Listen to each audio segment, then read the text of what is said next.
fuck is that guy? Welcome in, everybody. Joe Quill's here with you. It's Tuesday night. Another edition of the Joe Quill Show, presented by absolutely nobody. Oh, well, technically Q&A Sports Zone, but coming up on the show tonight, I had another interesting experience with AI. Some of you already know this today, what I posted, and if not, well, you're going to find out. Also, I'm not streaming to one place here. Hold on a second.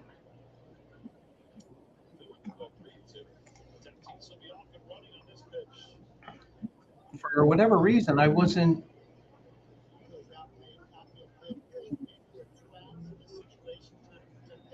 making sure this turns on. There we go. Welcome, everybody. Welcome all those on Facebook. Apparently, when I set this up, it didn't go to Facebook, but whatever. We're set now. So welcome in, everybody. Joe Quill's here with you. And like I was saying to the other four places I stream to, had another interesting experience with AI. That's why we're titled the way we are tonight, and I will get into that for you in a second. Also, we had A.J. Brown talking to the Boston media, or I should say the New England media, because, you know, Foxborough isn't really next to Boston. I mean, it is kind of, but not really. But got an interesting case here with quarterback Brendan Sorsby. And I have some additional questions as well about it. Also, we have the return of Small Dick Nick to Citizens Bank Park. And also, I'm going to try to keep an eye on everything here with the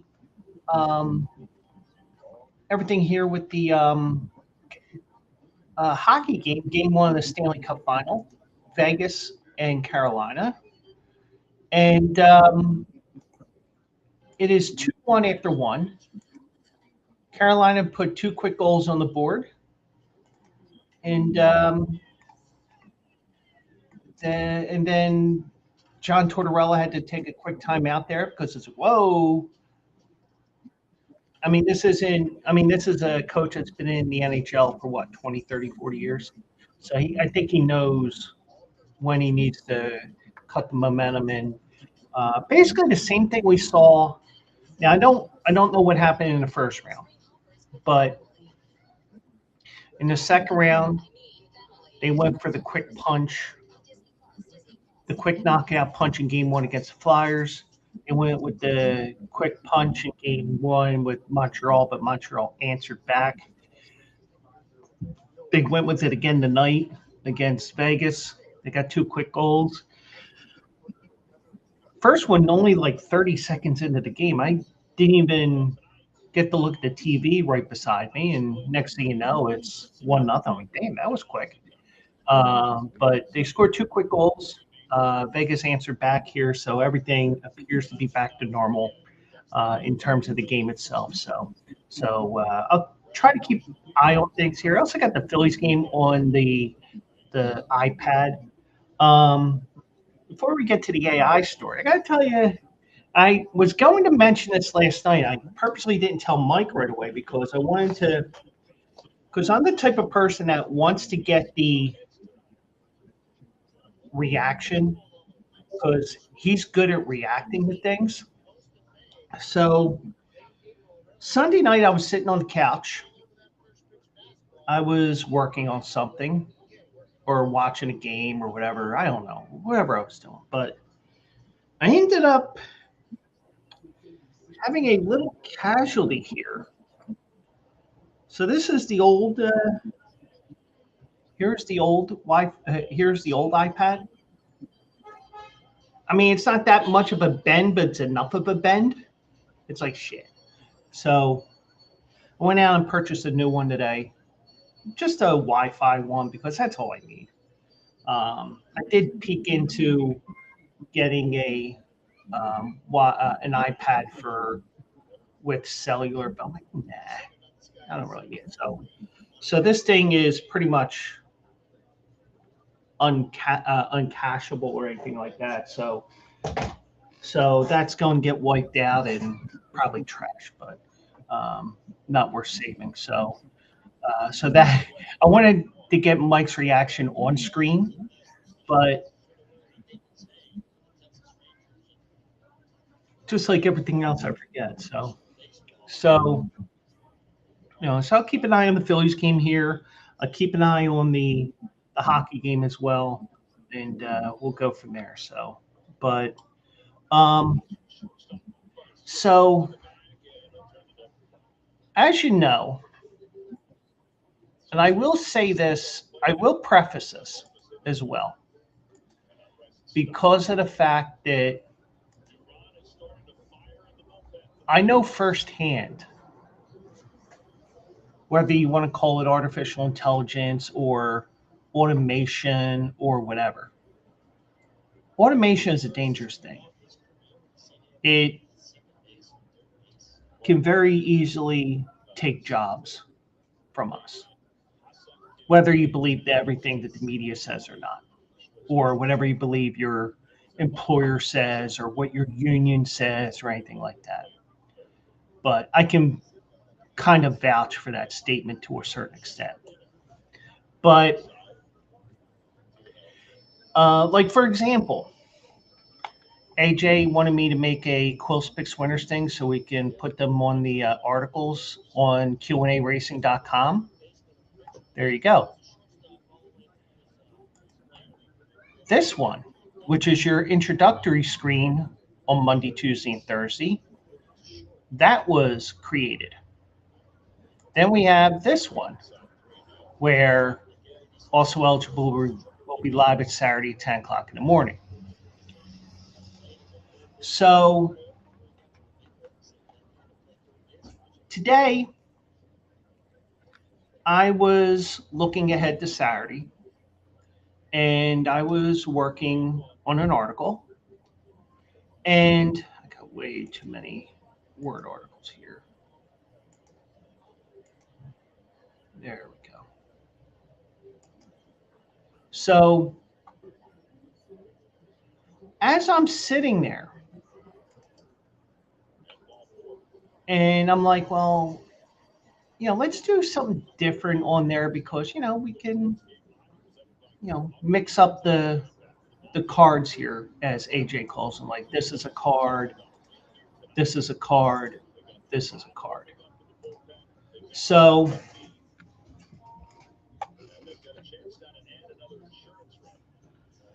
I told AI today, and this was through Microsoft Copilot. And what I did was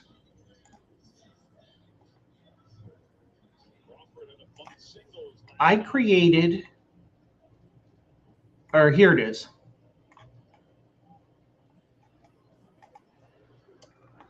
And I attached my default picture that I use. I said, create a picture of me in the rain holding an umbrella at Saratoga for the Belmont Stakes. This is part of Also Eligible, live every Saturday morning at 10 a.m. Eastern, 7 a.m. Pacific on Q&A Racing and on twitch.tv/JoeQuills.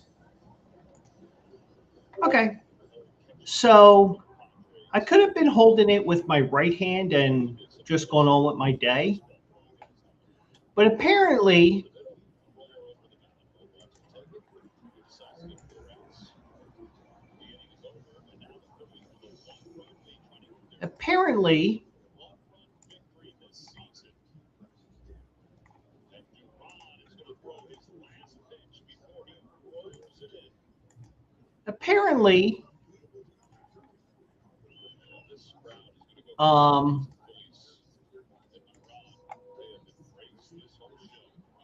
Microsoft Copilot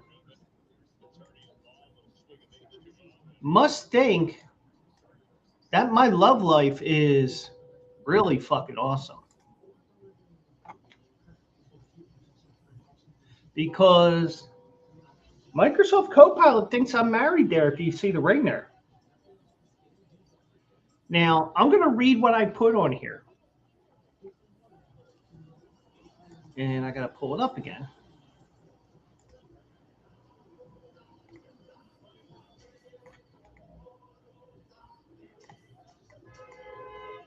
But then again, yeah, and I'll have a thought of this at first. So, your range shot is ready. No, that ain't it. So here's what I said. Once again, create a picture of me in the rain holding an umbrella at Saratoga for the Belmont Stakes. This is part of also eligible live every Saturday morning at 10 a.m. Eastern, 7 a.m. Pacific on Q&A Racing and on twitch.tv/JokeWills. No indication that I'm married. No indication that I'm single. No indication of anything. But apparently,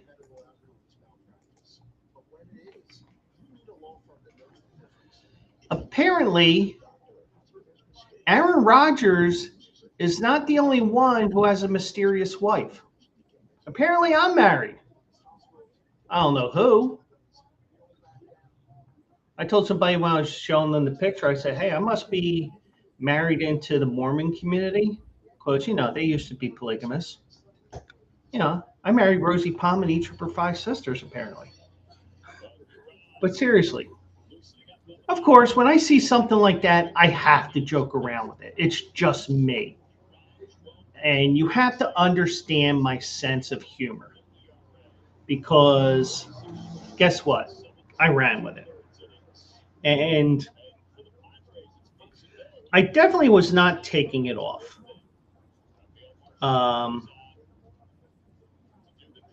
Because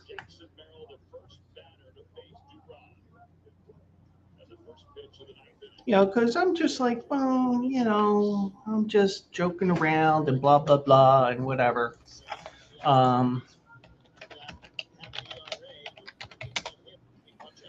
So yeah, I'm going to joke around. I don't care.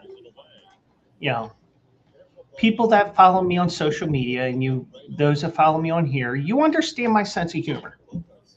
Because guess what? It's all in good fun. So I played around with it a little bit. I didn't do anything with the picture, but the picture I ended up using on QARacing.com today was actually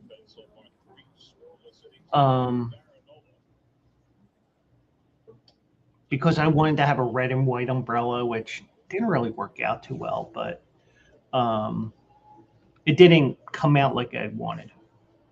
But it had me holding the umbrella with my right hand. So obviously, if you saw that article with my ad card or whatever you want to call it, I call it wallpaper, but call it what you will. But I think that I thought it was funny. It's worth sharing with you guys. So,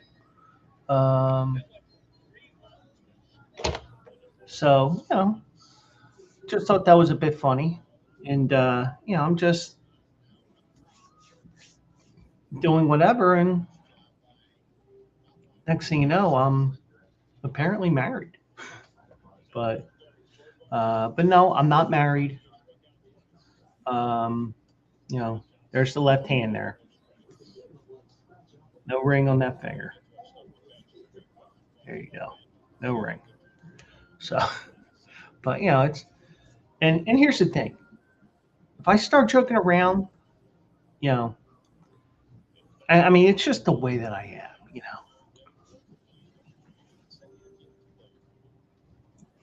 I am not going to complain, unless it's really something that totally gets me off the, off the tracks, But usually,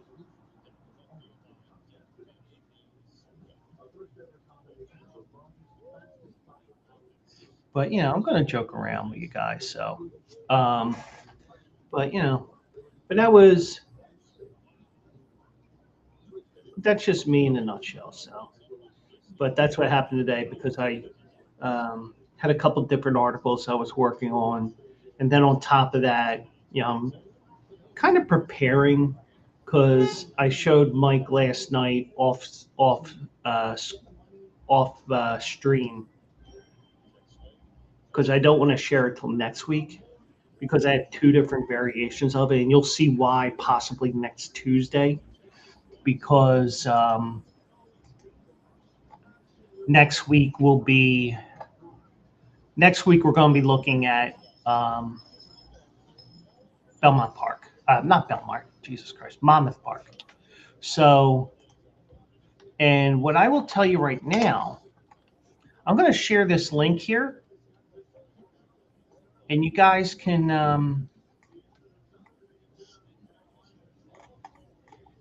can bookmark this so that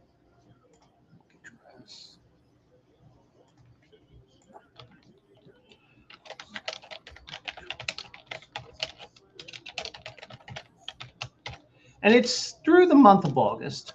Whoops.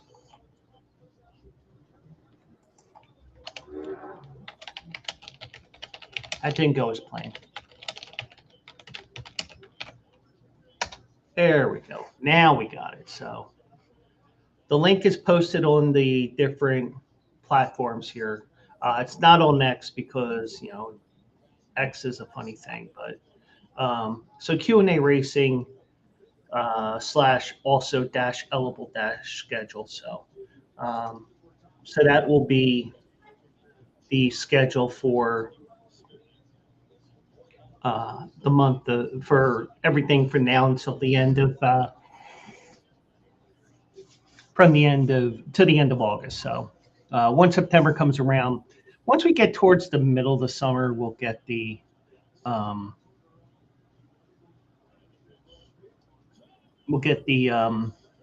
what do you call it? The stake schedule will fill in for the rest of the year on my mains the source that I use, which is Daily Racing Form. So I can fill in the blanks here, even though we can actually I can actually piece some things together because I think I can piece through Pennsylvania Derby Day on September 19th. So, but anyways, Phillies are on the board. They continue their dominance of the um, the San Diego Padres, beating them tonight 3-2, as you can see right there. Especially if you're on my Twitch, twitch.tv/Joe Quills, because you'll get the updates of all the games. And oh, by the way, we have a developing situation in Carolina because the Vegas Golden Knights, Ivan Barbashev scored, and it's now 2-2. So we got a tie game down there in Raleigh in Game 1 of the Stanley Cup Final. And just remember, in hockey, for whatever reason, it's Stanley Cup Final, Final, and in the NBA, it's the NBA Finals, Finals. So, but one guy who did not make it to the field tonight was at Citizens Bank Park was Nick Castellanos. And I'm trying to get a little bit of headway with this because,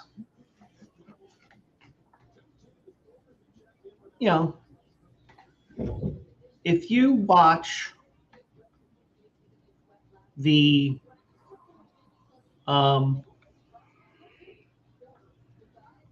when you've watched the Eagles, you know that Nick Foles is known as Big Dick Nick. And I think that was basically because of, I think it was Connor Barwin, because he said to somebody in the media that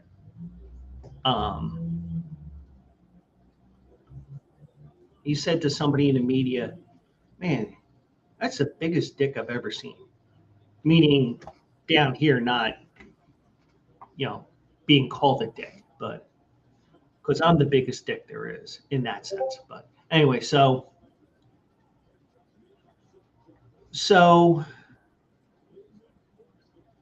I got so frustrated with Nick Castellanos over the last 3 years of his tenure in Philly and chasing every low and away slider with two strikes that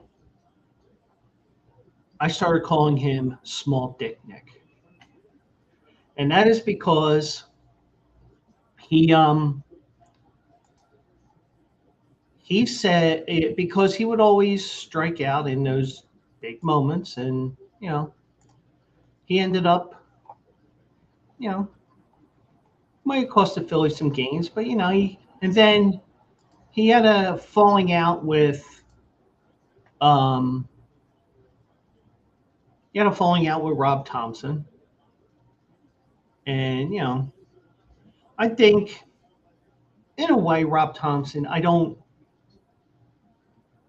completely blame him for everything with you know everything that happened with the last couple of years. I think it's everybody involved. It's the players, it's the coaching, it's Dave Dombrowski. I mean, you can blame Preston Mattingly as well, but he's just sitting there just playing with his pencils and pens and laptop and iPad and whatever. Um, but you know, but it, but in order to at least try to save the season, you have to do something drastic to get some reaction to the team. Now, you could argue that the team would have righted themselves even with Rob Thompson because of the fact you ended up starting with a weaker portion of the schedule. So you could have argued that as well.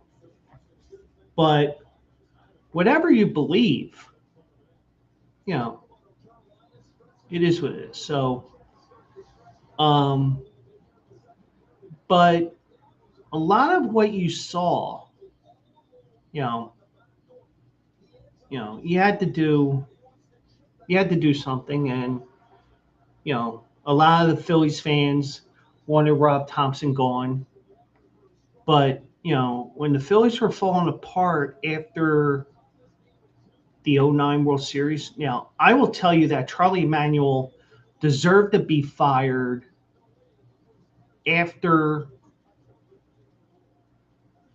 that fiasco in Game 4 where he overshifted Jimmy Rollins, even though I didn't really get into it until 2010.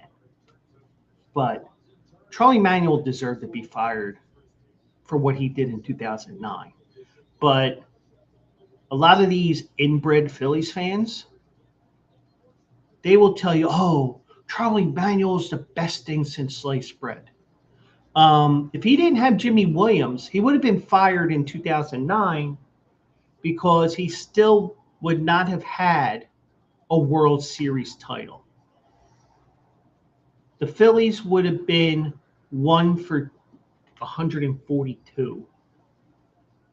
Now, granted, between 1883 and 1903, there was no World Series, but there were some different championships that you had with different leagues and stuff like that. But you have a lot of these different things going on. And by the way, Vegas just took a 3-2 lead on Carolina. So I'm wearing my Vegas shirt here. Now, there you go. There's the sports bot. Now, I'm wearing my Vegas shirt tonight. But I said this to Mike last night. I might have said it to somebody else. I said, I'm rooting for Vegas. It has nothing to do with Carolina being the Flyers. but I just think Vegas is probably the greatest expansion franchise in the history of sports. But that's a topic for another day. Um, but you know, but Charlie Manuel should have been fired on the spot for 2009 for that extreme shift on Mark Teixeira, which led to um, Johnny Damon get a double steal on his own. But I just feel like, and this is a topic we can have another time as well, where Pat Gillick idiot-proofed the coaching staff by bringing in Jimmy Williams to be the bench coach. Because if it wasn't for him, the Phillies don't have a second World Series. But going back to Nick Castellanos, he did have his moments with the team. I'm not going to lie. He has had his moments. So you can say what you will.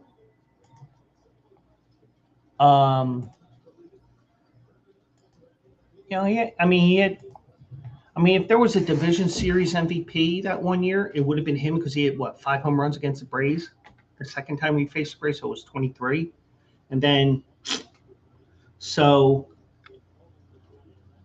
I just think, well, you're just too tough on him. Okay. And of course, even some people don't understand the reasoning behind the nickname as well. Because it's a play on words with Nick Foles. Because everybody called him Big Dick Nick. After, I believe it was Connor Barwin. Let everybody know. But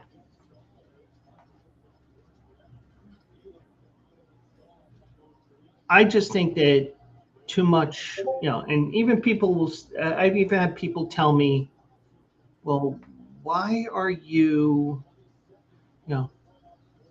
how do you know that Nick Castellanos has a small dick? And it's kind of like going on X, like I did once or twice, and I used the Animal House quote a couple of times, or I paraphrased it. That when John Belushi goes on his rant, he says, "Was it over when the Germans bombed Pearl Harbor?" Well, I did that once, and people did not get the joke or did not get the reference. I got a couple of people that one time saying, wasn't the Japanese that bombed Pearl Harbor? And I'm like, have you seen Animal House? No. So, and that's the thing. I mean, I'm kind of like Fritzy from the Dan Patrick Show where he's stuck in the 80s. Me, I'm stuck with old movies and TV shows I quote shit from all the time where it's like, wait, you never heard of Animal House? You never heard of this? You never heard of that? All that shit. So, but that's just me. I'm going to joke around. I'm going to make bad references and stuff like that. It's like, but nobody's really actually even taken a chance to start that small dick Nick chain.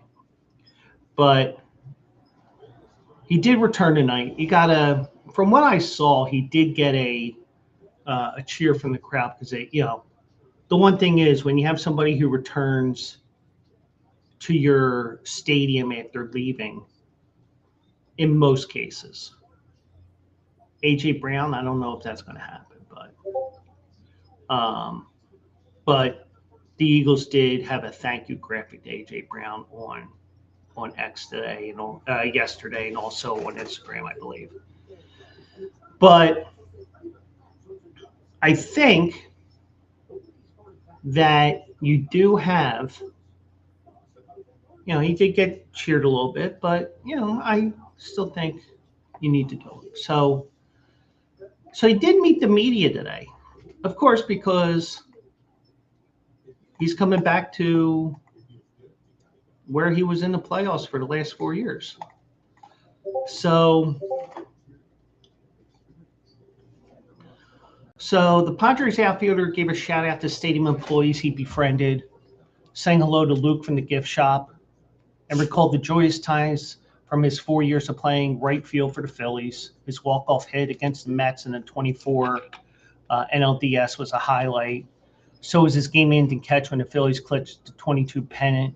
They gave the game ball to reliever Ranger Suarez. Well, technically Suarez was a starter, but he came in relief. So I guess, both arguments, both the writer and that. So he was released in February because, the thing is, when you got somebody who it's blatantly known throughout the sports world that he has, that he's going to get cut,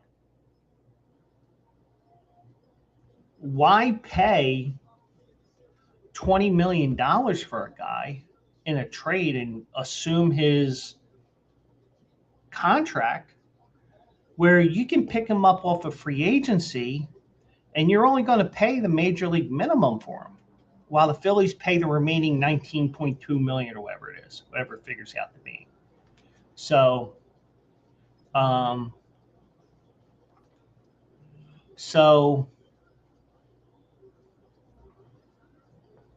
apparently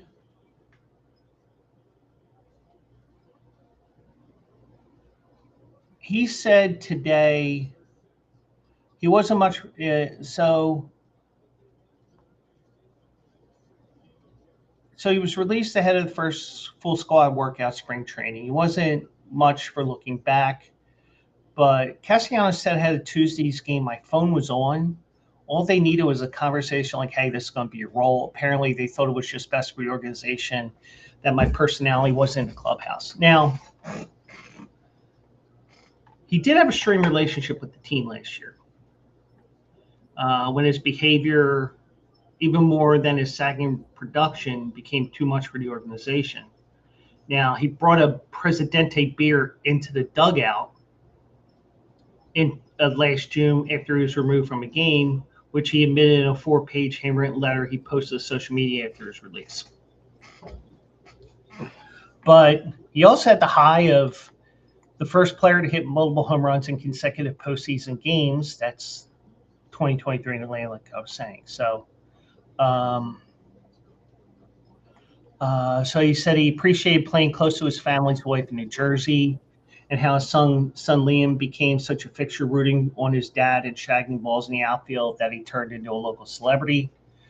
He joked he would tell Liam he needed to start walking around Citizens Bank concourse with a pen because fans often stopped him for photos and autographs. And Castellanos said he had a good 4 years here. Well, most of the time.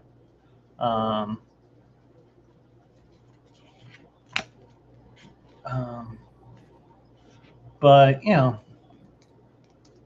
I think after a couple of months away and wearing the brown and yellow of San Diego, you're going to be, you got time to decompress with all that. But he wasn't in the lineup tonight. He went just 1 for 8 without an RBI or a run scored in 3 games last week at San Diego. He's only hitting 191 this year, 4 homers in 39 games. So, I don't know if it's because they're not playing him every day or whatever, but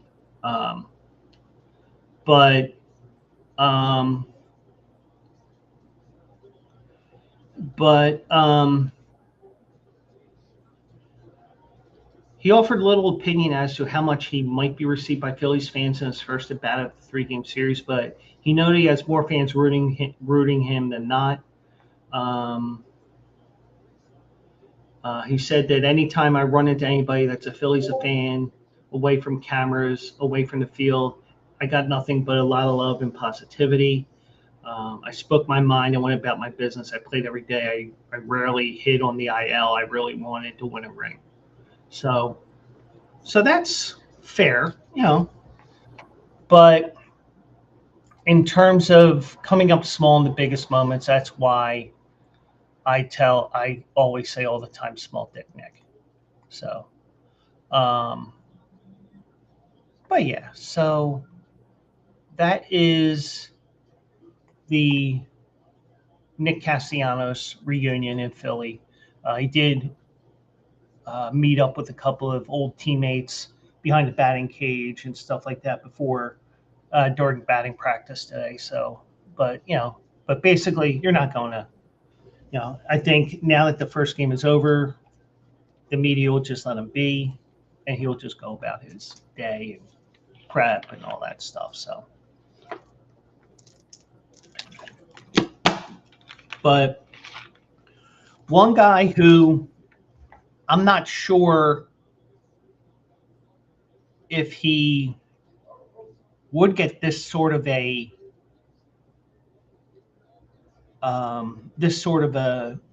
welcome back on the jumbotron or wherever you want to call the video boards at the link is AJ Brown.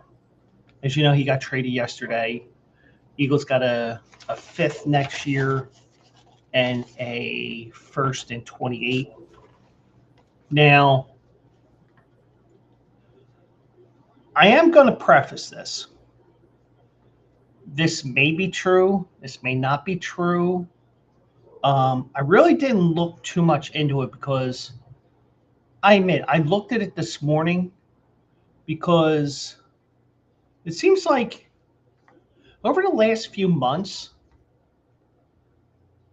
I tend to wake up a couple of different times in the morning because I will go and Carolina has just scored to tie the game at 3. Um,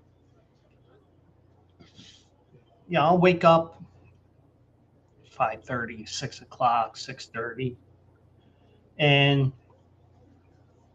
I'm too tired to look for my phone, which is on the floor or wherever. So, and as I said, tie game. Uh, so I end up, and I'm purposely going to say it because you can hear the Google Home behind me. Hey Google, what time is it? It's 9:41 p.m. Hopefully that picked up. So that's usually what I do when I wake up way too early. I ask what time it is because I don't feel like looking for my phone. I'm just like, it's 9:41 p.m. Back asleep for a couple more hours. So, but yeah, so I did see this morning. Now, there's two different things that came up. Now, one of them I think is more true than the other that I found, and there may be even more than that from what we've seen. So, one story I did see was that both AJ Brown and Hassan Riddick, and I'm prefacing this, I don't know how true it is. I didn't look too far into it because I saw it in passing this morning when I was waking up. So I saw that AJ Brown and Hassan Riddick were both banging the same chick. And apparently AJ Brown didn't know about it, or one of them didn't know about it from the other. So AJ Brown got pissed. And that might have something to do with Hassan Riddick leaving the Eagles. It may not. But whatever it was,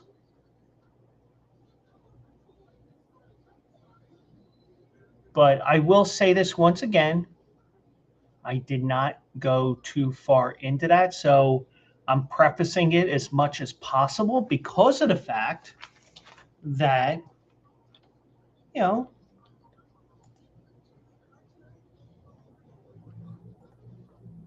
I'm only prefacing it because, you know, the last thing I want to do is get us into trouble because I'm spreading a false story. So that's why I'm prefacing it 3, 4, 5, 6, 7 times.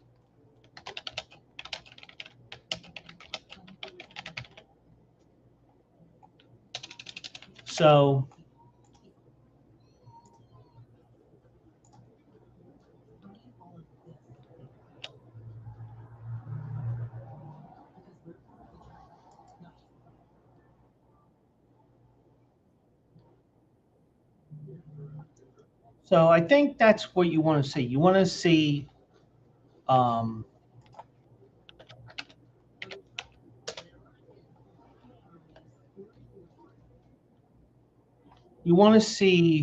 that, and forgive me, I'm just making sure. Okay, yeah, I did get it. Okay. So the last thing you want is some drama queen bullshit off the field.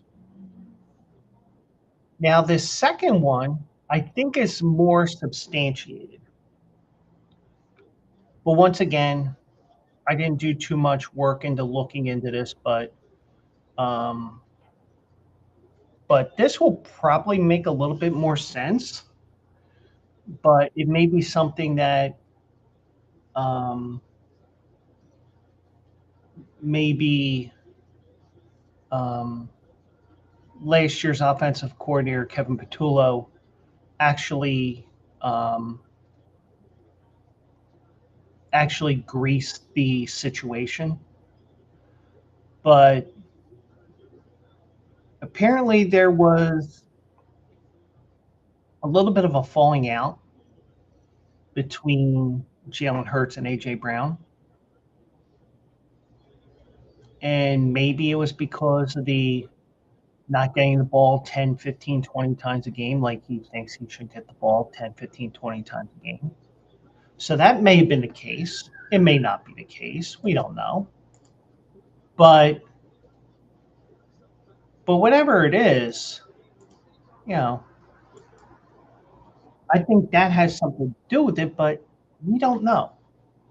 And I think even with how AJ reacted to the media, I don't think he's really going to divulge.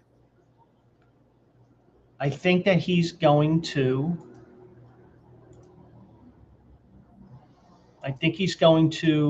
just leave things the way they are and go from there. So I just think that, you know, it's not ideal,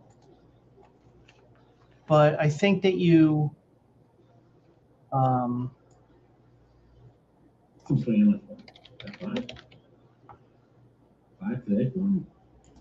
but I think you do whatever you can to keep everything from being a major shit show. So it just seems like it wasn't as bad as 3 years ago where everything went to shit, but it was a lot of things that really went to hell in a handbasket that year 3 years ago. But I think that you do have everything going on. So, but I think that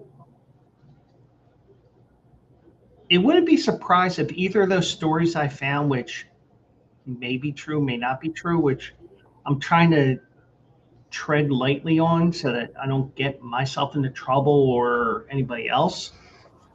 But I just get that feeling that it wouldn't surprise me if it's true or not. So, um, But it kind of makes sense that AJ Brown wanted to go to Foxborough. Mike Vrabel is the head coach there. Okay. Um, what's her face? Diana Racine was spreading those stories like you wouldn't believe, whether you believe it's true or not. Um, but it is what it is. So I just think that he wanted to go to New England because that's the team he grew up rooting for. There's a lot of stuff in this that proves his point that he wanted to be in New England. So he's friends with Mike Vrabel. Okay. He grew up a Patriots fan. Okay. So some of it makes sense. So it isn't just I just want to go to I want to go to New England. So there's a whole bunch of stuff there. And I think also the fact that just the fact that you have a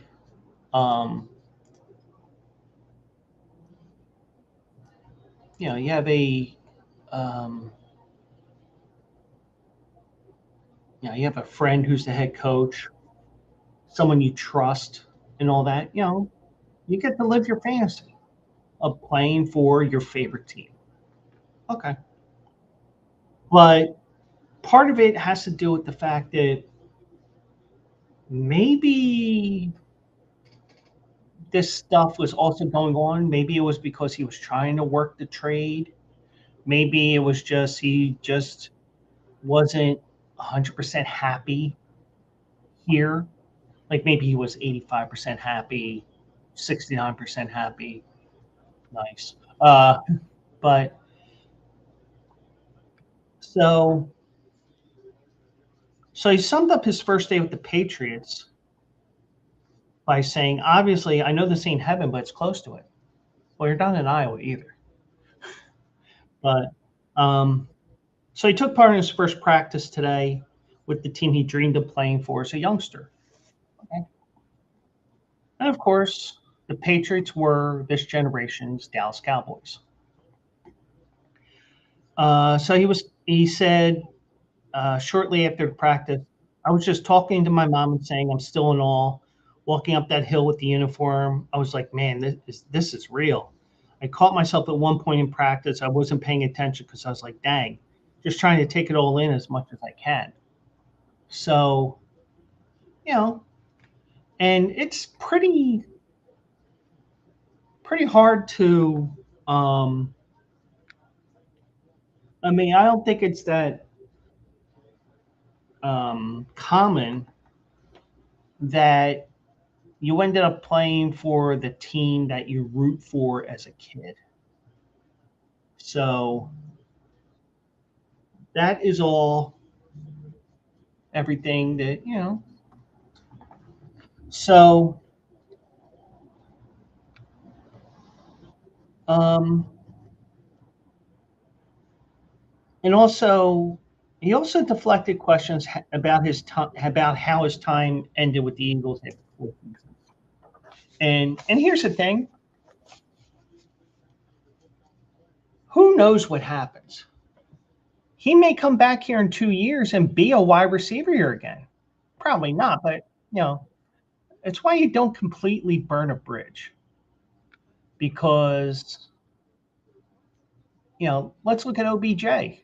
He's back with the Giants after however many years. But that's because you had a couple of new coaches, and now you have John Harbaugh there, and he's familiar with OBJ, and he can do certain things with him, or at least he thinks he can. So,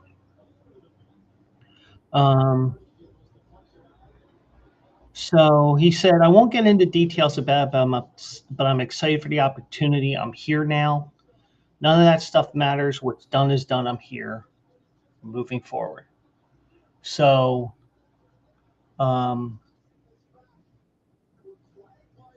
maybe it gets out eventually, but I don't think you're going to get anything first day, second day, third day. I think that when the guard is down, you may get some details from him.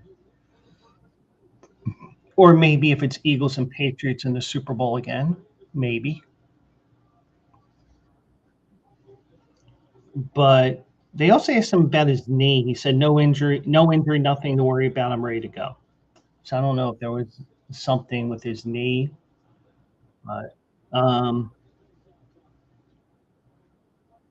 so he shared that he dreamed of being selected by the Patriots in the first round of the 2019 draft and was crushed when the team selected Arizona State wide receiver N'Keal Harry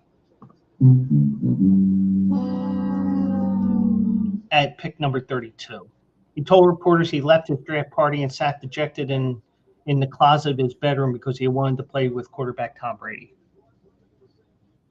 Yeah, if you're a fan of that team and you still have the star quarterback there, yeah, I would be dejected too.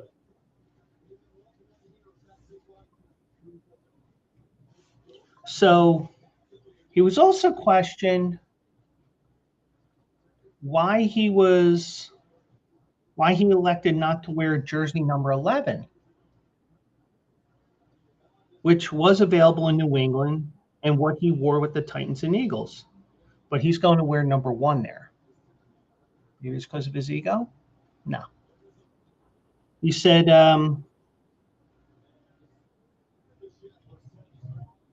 Julian Edelman gave me the grace to wear number 11, but I got too much respect and love for him.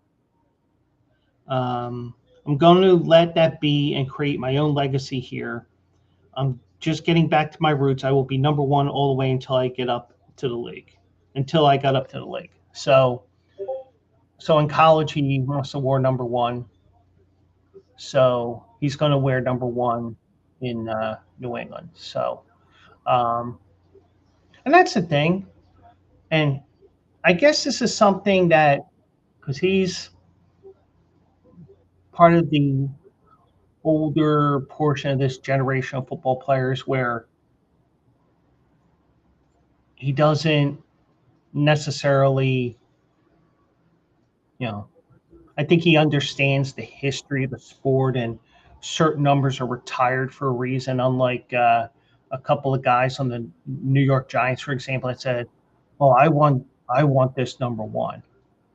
Or the guy from Penn State, he wanted to wear Lawrence Taylor's 56. Really? But, I just think that some people just don't realize that a number is retired for a reason.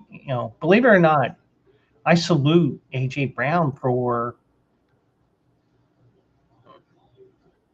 the whole legacy thing, start your own legacy,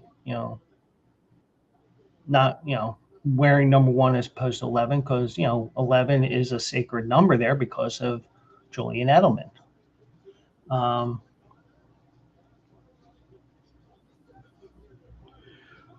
So they asked him as well how much he feels he has left in the tank, and he said, you'll see, before walking off. Now, I don't know what that has to do with anything. I don't know if somebody was spreading rumors about his demise. I think also, but actually wide receiver is one of those positions where you can have a long career in the league as long as you don't take insane amount of hits to the head or whatever. But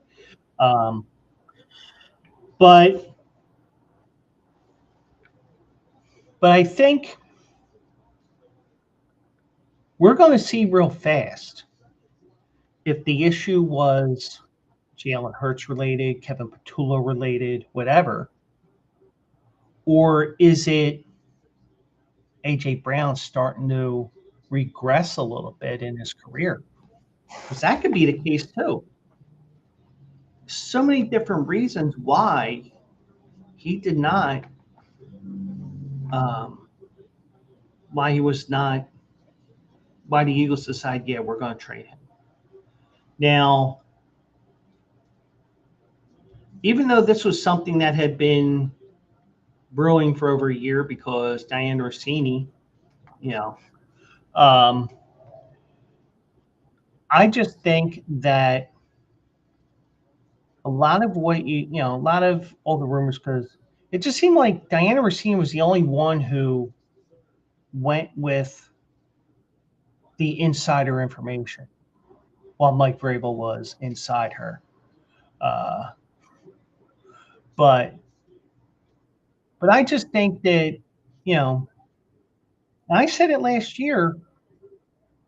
I think Devontae Smith surpassed AJ Brown as a number one. So say what you will about that, but it is what it is. But I just think that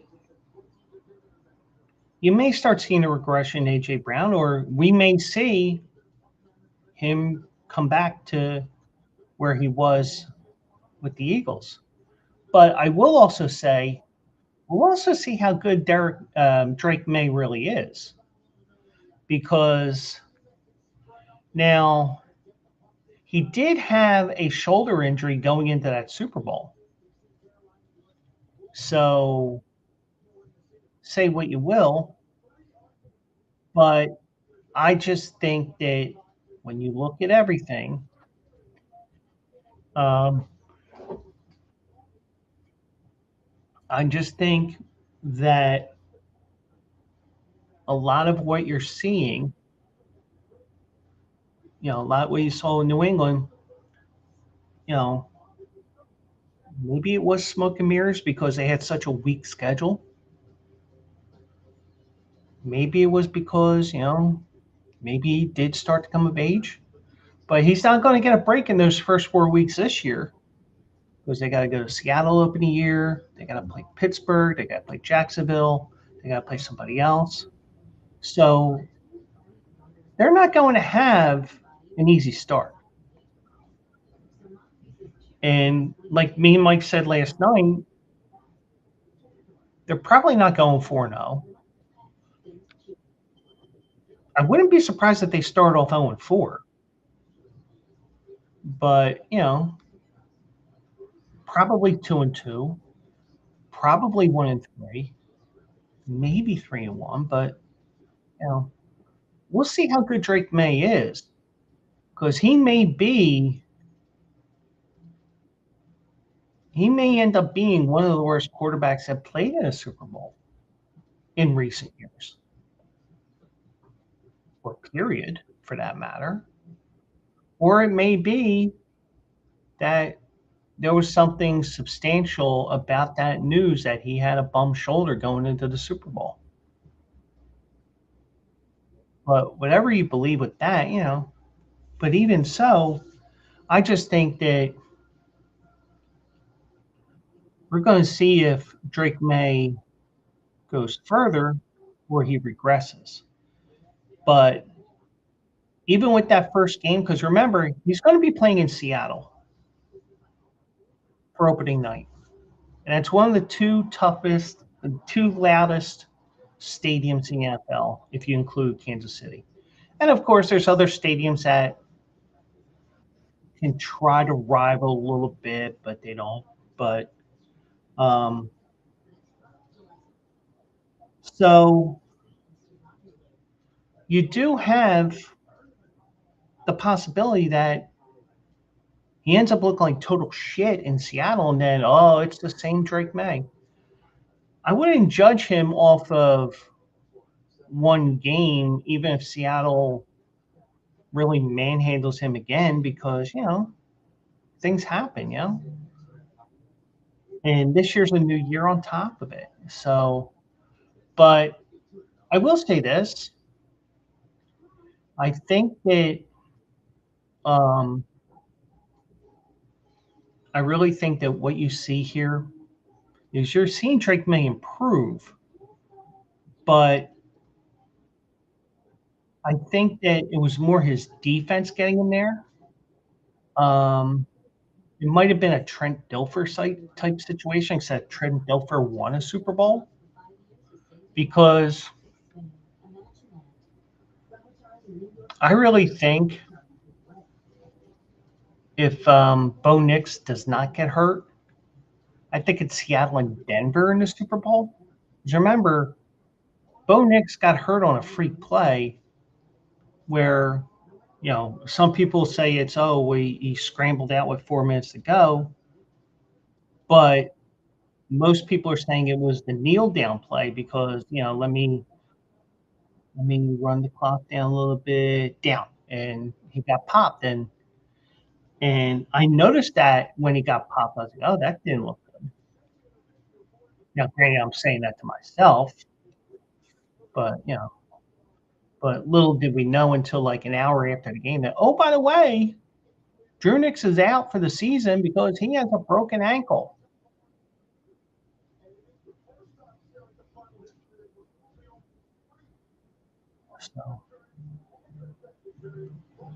So I just think that you could be seeing some things here where maybe it helps him, maybe it doesn't. But we'll see how much he behaves up there. I mean, I'm sure he'll behave for Mike Vrabel because that's his buddy.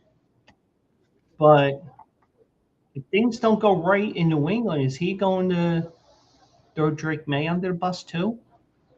Very possible. So, but part of the reason why they didn't make the trade until June 1st yesterday is because the salary cap hit, it becomes a 2-year hit as opposed to a 1-year hit. So, but we'll see what happens. And I don't think the Eagles play.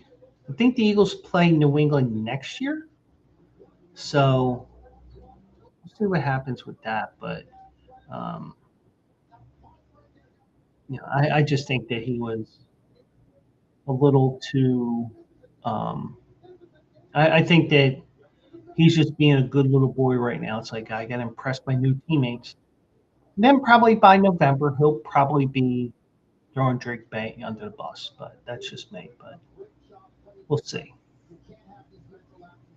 Now,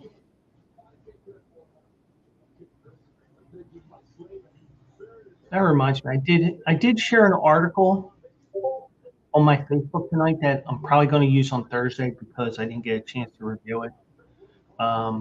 Thursday is guaranteed to be a stupid shit that I saw story. If it's just as crazy, I think it's going to be. So, and the reason why I say that is because it's a gambling story. But one thing I did see tonight, and this is a story that's been brewing for a couple of weeks. So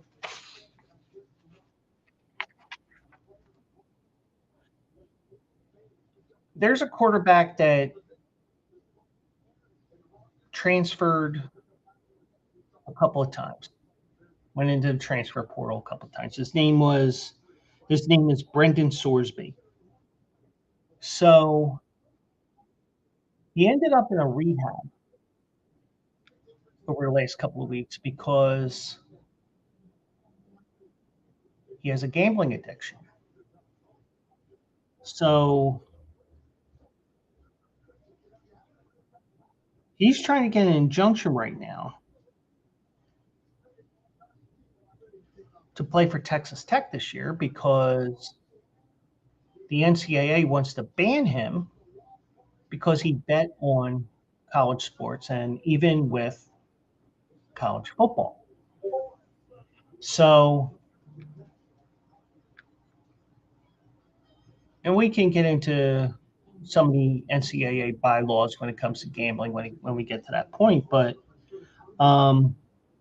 so it came up today in Brown's camp because there is a supplemental draft which is on June 22nd, and The reason why that they have a supplemental draft is exactly for a situation like Brendan Sorsby, who may not be able to play in the NCAA for gambling on football. Now, what's interesting is how does the NFL handle him as well? But we'll worry about that towards the end of the story here. But Browns coach Todd Monken said it would be a slippery slope to draft the quarterback in the supplemental draft if he is ineligible to play college football because of gambling. Now, we'll get to what he did and what was believed he did or whatever. We'll get into that in a second. But so Sorsby's attorneys are seeking a temporary injunction permitting him to play in 2026 after the NCAA ruled him ineligible and denied his request for reinstatement after he placed thousands of bets on college and pro sports, including on his own team during his career. Now, let's just look at the Pete Rose portion, because that's probably the most parallel case that we have to this in any sport, off the top of my head. Now, people will say, well, he only bet on his own team according to the records because, he had the tax evasion case and that came up and blah, blah, blah. But my point is always going to be this. When you look at this, when you look at Pete Rose,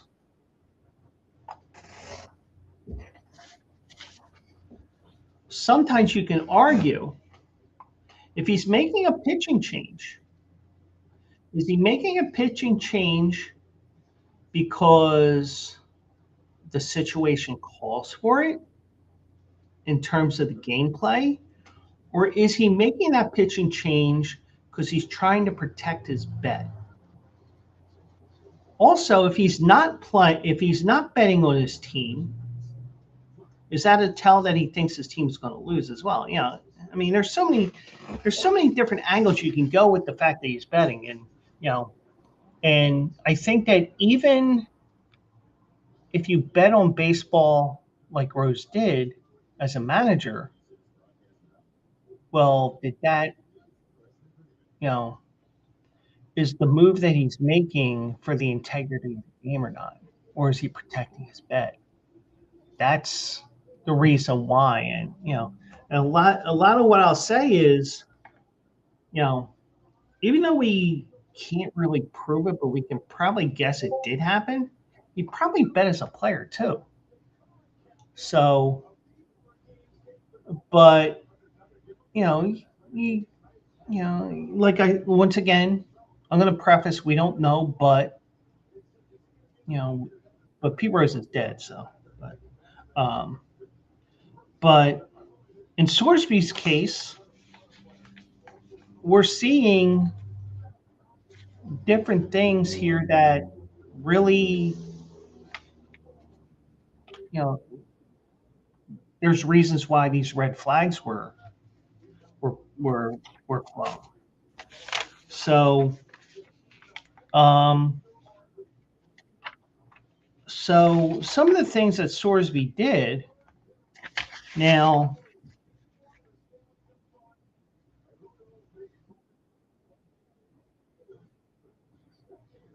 so the NCAA said it would be forced to become the first major American sports league to allow an athlete to bet on their own games and continue to compete if a district court were to grant Sorsby an injunction. But they laid out the opposition to Sorsby's request in a legal brief filed late Friday in Lubbock, Texas District Court. And they revealed about law enforcement's involvement in the Argentina case and the scope of the invalid quarterback's betting. Now, the NCAA also pushed back on Texas Tech's claim that it intentionally delayed the investigation and had been insensitive to Sorsby's stint in a gambling rehab.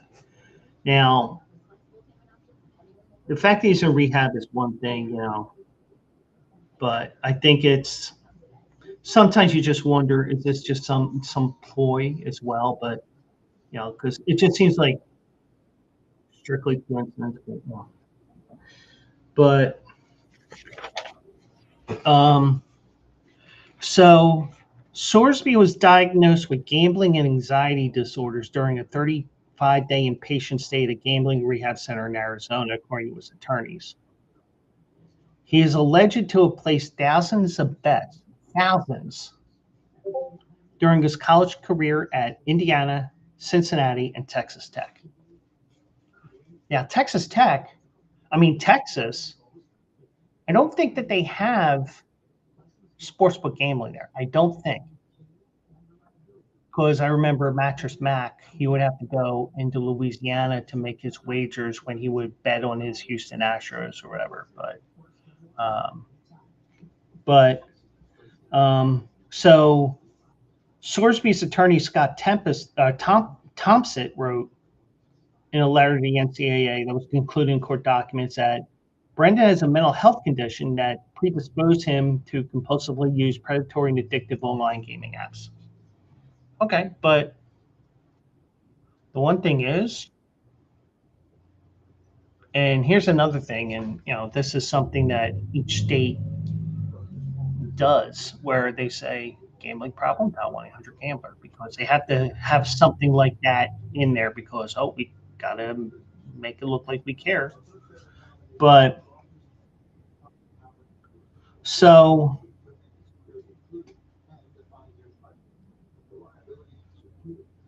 now the NCAA stated Sorsby should be commended for seeking treatment and is free to continue his playing career elsewhere. So basically, he cannot do it in the NCAA, according to what the NCAA ruled and the briefs that they've submitted as well. So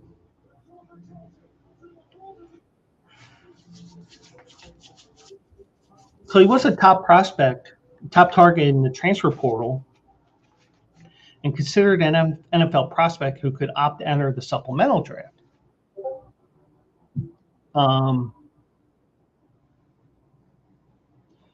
But the NCAA wrote, the NCAA bylaws are clear that his college football career has come to an end. And just like anything else, I mention all the time, codes of conduct, however your business, class of words as, whatever legal bumbo jumbo they use for it, you agree to what the bylaws are, what we expect of you, things like that. And what the NCAA said was, you can't do all these things. So, as a scout team and backup quarterback, Sorsby placed at least 2,900 bets totaling more than $30,000 from June 2022 through December 2023. Now, in my case, when you look at me, and I'm always talking gambling, or so it seems, I will say this. I talk a good game, but my wagers are low because, I like to make sure I have my bills paid and all that other stuff, because you realize that, hey, maybe there's more important things than gambling.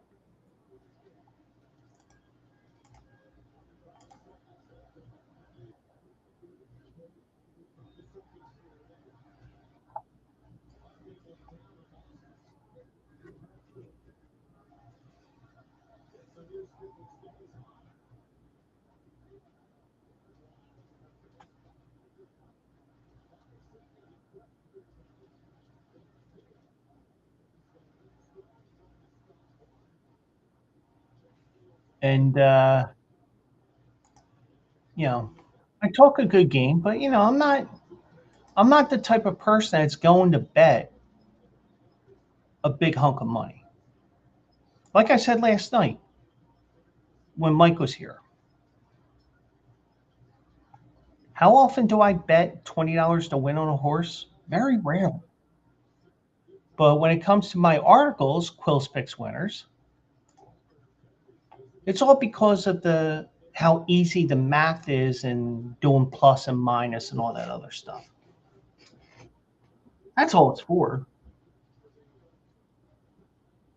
So, and Vegas scores again. They're up 4-3. I was looking at the TV just as they scored. But the thing is, when it comes to gambling, whether you're using FanDuel, DraftKings, Bet365, Caesars, you name the app, there is a regulatory commission behind the scenes. There's a reason why you have to download whatever additional thing so that it can track your wagers and track your trends and stuff like that. Because if there's something funny going on, they're going to report it right away to the league, the teams, whatever. There's a reason for that. And in the case of Brendan Sorsby, it's raising a red flag because he's a college athlete. And he may even have been not of age in June of 2022. He might have. I don't know. I don't know how old he is. I'm not going to look it up, but maybe he was of age. Maybe he wasn't. But so, according to the documents, his bets included 40 on games involving the Hoosiers, but none on games in which he was involved or had a legitimate chance of playing. So then you start getting into that Pete Rose thing. He's betting on his team, but in Pete Rose's case, they those moves, but he didn't bet anything like under 250 yards passing, for example. He didn't do anything like that. But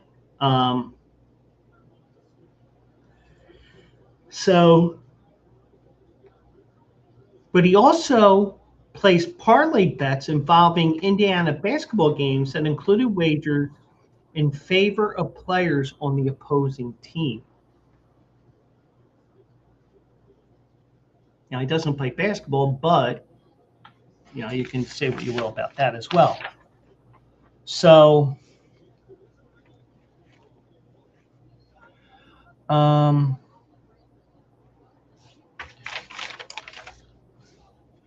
now it's important to know that student athletes are prohibited from betting on any NCAA sanctioned event, sanctioned sport, college or professional, and face permanent loss of eligibility if found to have wagered on games involving their own team or another team in a different sport at their school.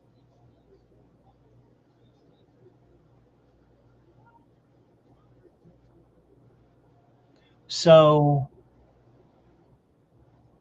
from how I'm reading that,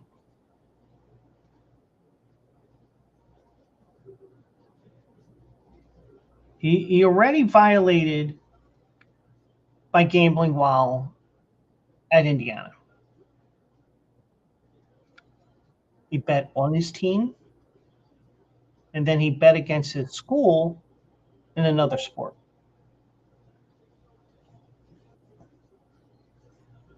So it's pretty much cut and dry what the NCAA did. Now, I don't know what leg he has to stand on other than, hey, I went to rehab. That doesn't help you with what you did. I mean, it may help you with getting into the NFL, but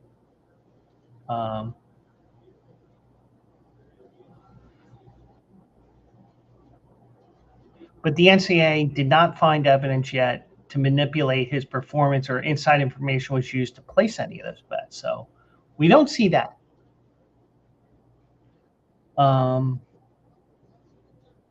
But the attorneys have asked the NCAA to treat his violations of the gambling policy as a mental health condition. Now, the only thing I would say is, my personal opinion, was he covered on the plan? Because if he was, whether it doesn't matter if you're paying attention or not. You like, for example, at the job that I had, do you remember this coverage? No. Well, that's funny because on such and such a date, we covered you on it. Well, I could argue, well, that's putting a false record in my report, which I can go after.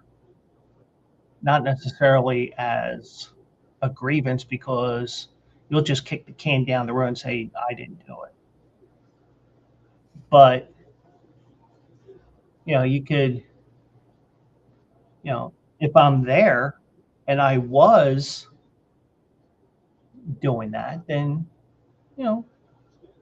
if I was actually in the room and I'm not paying attention, that's on me for not paying attention. But if I can prove that I'm not in the room, like I proved, but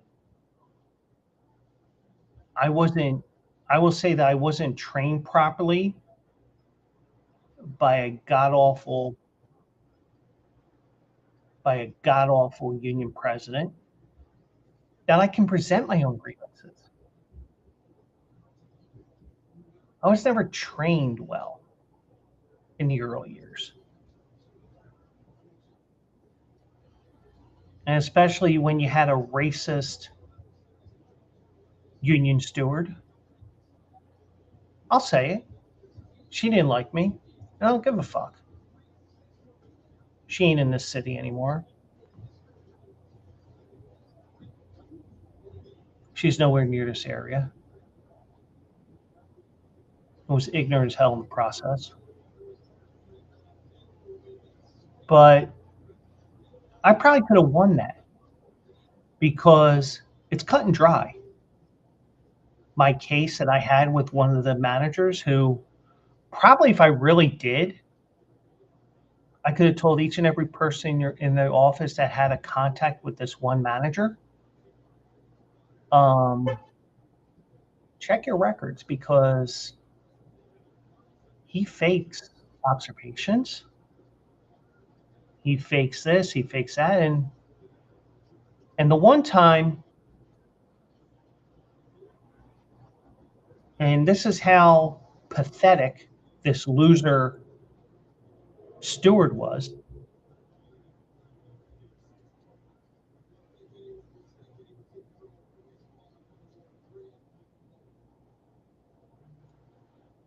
How can a manager do an observation on you when you're on jury duty? And I'm not doing jury duty when I was in Delaware County. I'm doing jury duty in my hometown and the city that I still live in to this day, Philadelphia, PA. Also,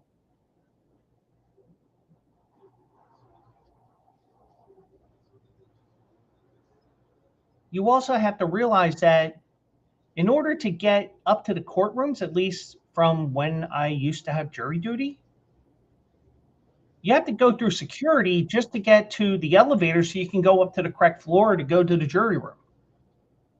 So it's not an easy thing to get up there into. I think I would see him in a courtroom, because it was the one where I actually I was actually chosen to be on a trial. I think I'd be able to notice, like, the first couple of days of the trial, that some guy that sticks out like a sore thumb because he's 6'4" and a cracker, just like me. Oh, I'm sorry. I don't like the term cracker. I prefer the term saltine American. And, I don't have any laughing sound drop for that, but I prefer the term saltine American. So just to let you know. But I will say this.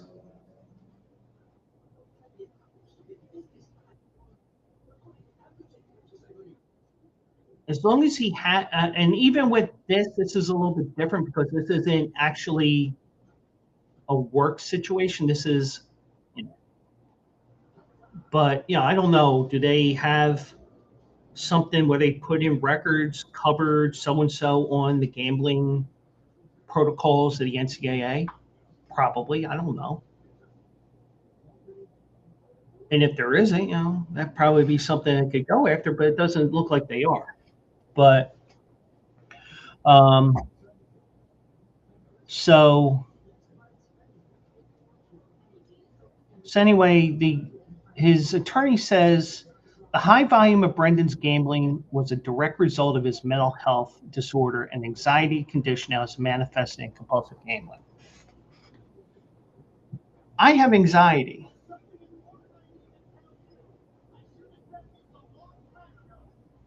I want to call bullshit on this.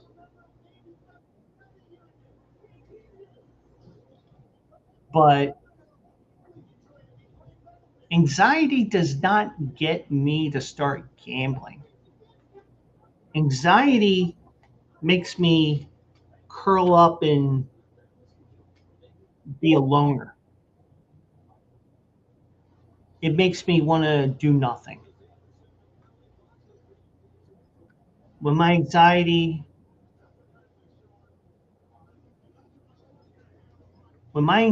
really starts getting going from time to time,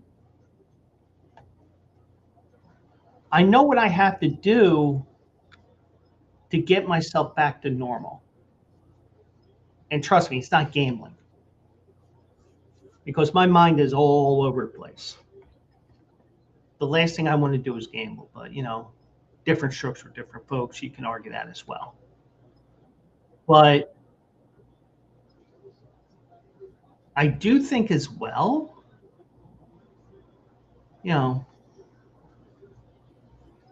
I think if you have anxiety like I do, I think having it as long as since I've been diagnosed. I was diagnosed, about 8, 9 years ago? 7, 8, whatever it was. I saw the discharge papers a couple of weeks ago when I was cleaning out one of the drawers. I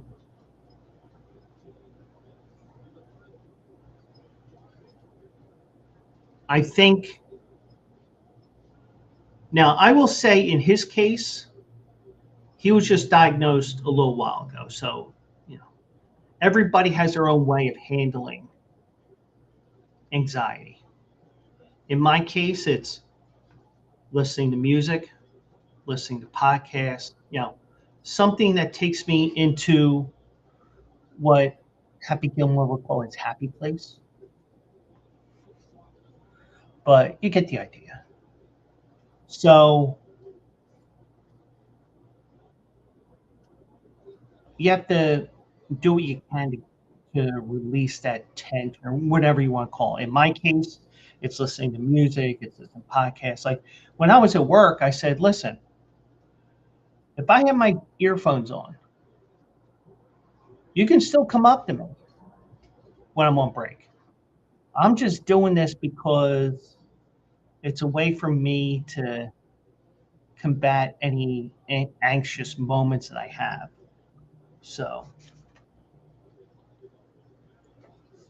So that is something that I will say. So, but that's the case with that. So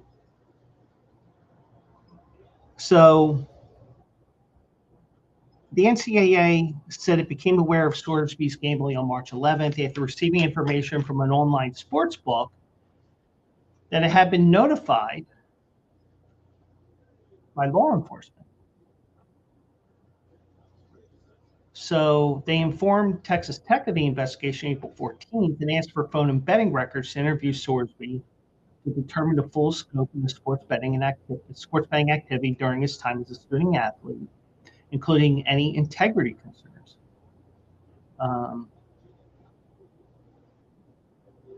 But attorneys for the NCAA said, contrary to plaintiff's suggestions, however, the NCAA did not demand that he interrupt his residential treatment plan he began weeks earlier. Instead, enforcement staff made clear that interviewing during his residential treatment is not a condition of his responsibility to cooperate. Instead, and the plaintiff's health and treatment should be prioritized before any engagement with enforcement staff. So now Cincinnati received an alert of Sorsby's activity of daily fantasy site Prize Picks on August 19, 2024. He spoke with the school's compliance team about the matter and received sports wagering education. Aha. So the one thing is, even if he's doing what he's doing, he's got that on his record that we did talk to him about sports wagering.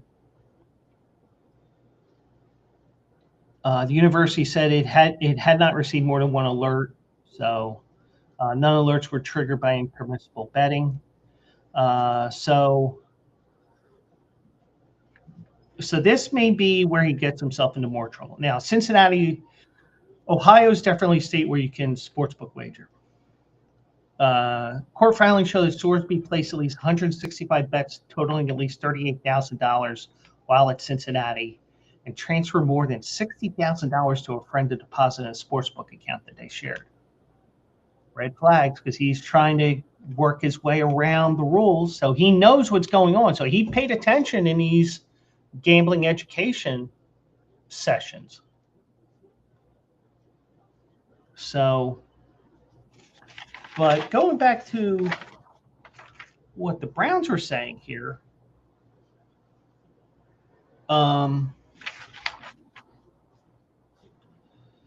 so Monken said, the Browns coach, I don't think we're in a position to want to go down that road. That's my opinion. That's not general manager Andrew Berry's. I like the quarterbacks we have. I think that's a slippery slope when you go down that, irrespective of talent, right? In terms of the situation he's put himself in, we all know what it is. He put himself in that situation. And we've seen in other sports with other players that have been banned for life from playing in professional sports. But from my end of it, kind of a tough angle to go down that road to think that's going to be your franchise quarterback if he's ever even eligible to play in the NFL. Bingo. That's the question that I have, because if he gets banned by the NCAA and they have this proof, could the NFL ban him, or at least whatever, because he's bet on the sport? And they have the burden of proof. But be interesting to see if he does do anything that leads to that. But I personally would not. I wouldn't touch him with a 10-foot pole, but it'd be interesting because now you're gonna. So let's say the injunction fails and he's banned from the NCAA. He's got two options: NAIA, which ain't happening, or he goes pro. But they did say here that, and by the way, Carolina tied the game at 4. So the one thing is they want the injunction to be decided by the 15th because the supplemental draft is on the 22nd. So, but it'd be interesting to see here because there's so many different tentacles with this that you can go in a million different directions with this. So I just want to show you one thing here before we close up shop here. Because it is Game 1 of the Stanley Cup Final. I want to mention the historic nature of what the Carolina Hurricanes have done. And I think this, let me just double check because I think I've done everything I planned for tonight.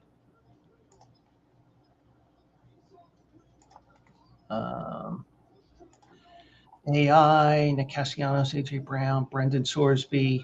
I'm giving you updates on the game. So, yeah, I've covered everything I wanted to cover tonight. So, just to leave you with a little bit of a sorbet here, especially if you're a Carolina Hurricanes fan, or, you consider this sorbet no matter what side of the fence you're on for rooting the winner of the game here tonight and the series, for the series as well. So this is from Bleacher Report Open Ice, BR_Open Ice on Instagram. So the Hurricanes are the first team to ever go 12-1 before the Cup Final. We knew that before.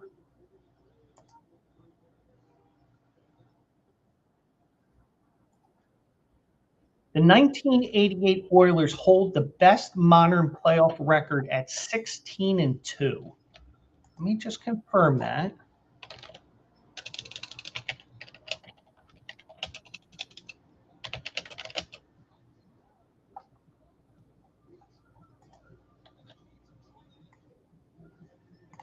Okay, yeah, because the reason why I say that is because the NHL has done best of 7 in the first round for 35 years at least. So that's why I was like, let me double check this, but just now. So the 88 Oilers hold a modern playoff record at 16-2. And I think what they mean by modern record is 4 rounds, having to win 16 games to win the championship. So that is what you see there. 4 teams have since 1988 have gone 16-4. Colorado in 22, the Kings in 12, 1997 Detroit Red Wings, 95 Devils, and 93 Montreal. Montreal, what was impressive was 10 of those wins were overtime. But that gives you an idea of the scope of what Carolina has done this year, that they have such a dominating record here so far this year. So I'll leave you with that. So a little sorbet for you guys after all the gambling stuff. And of course, if you have a gambling problem, 1-800-GAMBLER. But I do want to let you know we do here at Q&A Sports Zone, Q&A Racing, we do bet responsibly. 1-800-GAMBLER if you have a gambling problem. But we will be talking Belmont Stakes this weekend, and it will be Saturday morning at 10 a.m. Twitch.tv/Joe Quills, where I'm on right now on my Twitch. Also on all the Q&A Racing, Q&A Sports Zone, all those platforms as well.